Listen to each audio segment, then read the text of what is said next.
अगर आप महसूस करते हैं कि आप अपनी इंसानियत खो रहे हैं तो खुद को संभालें। बिस्मिल्लाहिर्रहमानिर्रहीम। अस्सलाम वालेकुम। मैं डॉक्टर अख्तर फरीद सिद्दीकी, माहिर नफ्सियात, आज आपसे एक ऐसे मौजू को शेयर करना चाहता हूँ जो सिर्फ इल्मी या मजहबी बहस नहीं बल्कि हमारी बका, शऊर और इंसानियत का सवाल है। कुरान कहता है, यकीनन हमने इंसान को बेहतरीन साख में पैदा किया है, लेकिन इसी सूरह में अल्लाह ताला फरमाते हैं, फिर हमने उसे सबसे नीचे गिरा दिया। सवाल ये है, ये गिरावट कहाँ है, ये जवाल क्यों है, और इंसान जो अशरफुल मखलूकात है वो हैवानियत की सतह तक कैसे गिर गया। इंसान और हैवान में फर्क। इंसान, फलसफा और नफ्सियात तीनों इस बात पर मुत्तफिक हैं कि इंसान और हैवान में फर्क सिर्फ शक्ल या अकल का नहीं बल्कि इरादे, ज़मीर, एहसास और रूहानी शऊर का है। हज़रत अली करमल्लाहु वजहू फरमाते हैं, इंसान को उसकी सोच ने बुलंद किया और इसी सोच ने इंसान को जलील किया। अरस्तु कहता है, man is a rational animal, मगर जब वो अकल नफ्स की गुलाम बन जाए और दिल से रहम, मोहब्बत, हमदर्दी, मकसदियत निकल जाए तो इंसान सिर्फ एक चालाक हैवान रह जाता है। आज का इंसान हैवान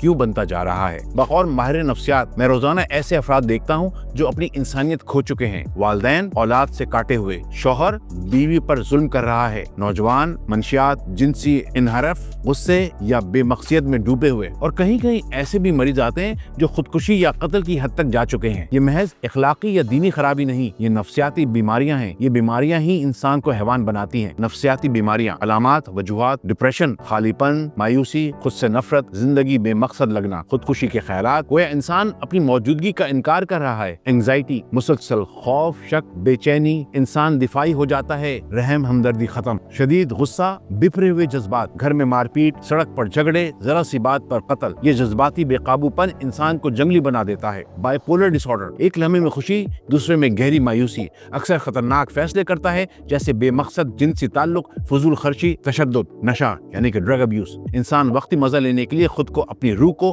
और रिश्तों को बर्बाद कर देता है। ये सब कुछ सिर्फ प्लेजर के लिए। ये खालिस हैवानी जिबिल्लत है। खुदकुशी, कत्ल, नस्ल कुशी यानी कि सुसाइड, होमिसाइड, जिनोसाइड। आज दुनिया में एक शख्स हर 40 सेकंड में खुदकुशी कर रहा है। कत्ल, जंगे, जुल्म, ये सब वही इंसान कर रहा है जिसे इंसान अल्लाह ताला ने अशरफुल मखलूकात कहा था। ये जवाल सिर्फ दिमागी बीमारी नहीं, ये रूहानी खोखलापन का नतीजा है। कुरान में आता है कि यकीनन अल्लाह के जिक्र में दिलों को सुकून मिलता है। जब इंसान का दिल जिक्र, मोहब्बत, मकसद, सच्चाई से खाली हो जाता है तो वो दुनिया की दौड़ में लज्जत, पैसा, मुकाबले में पागल हो जाता है। अल्बर्ट आइंस्टाइन ने कहा था, try not to become a man of success but a man of value. दोबारा अशरफुल मखलूकात बनने का रास्ता, नंबर 1, खुद आगाही यानी कि सेल्फ अवेयरनेस। इंसान खुद से सवाल करे, मैं कहाँ जा रहा हूँ, मेरा मकसद क्या है, मैं सिर्फ जिस्म हूँ या रूह भी। Number 2, psychotherapy, cognitive behaviour therapy. सोच बदलती है, एहसासात बदलते हैं। ट्रॉमा थेरेपी, बचपन के जख्म को शिफा देती है। एंगर मैनेजमेंट टेक्निक्स,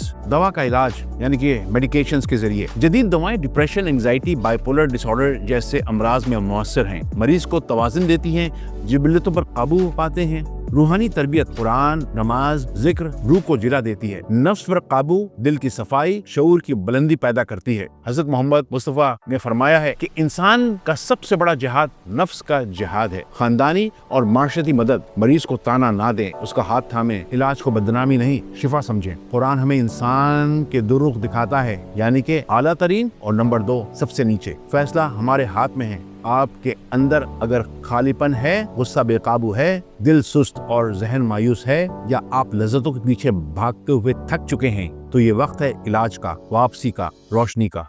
माहिर नफ्सियात से रुजू करें, इलाज करवाएं, रूहानियत को अपनाएं, अपनी असल पहचान अशरफुल मखलूकात को वापस हासिल करें। अल्लाह हमें सच्चा इंसान, सच्चा बंदा और सच्चा दिल अता करे। आमीन। बहुत बहुत शुक्रिया।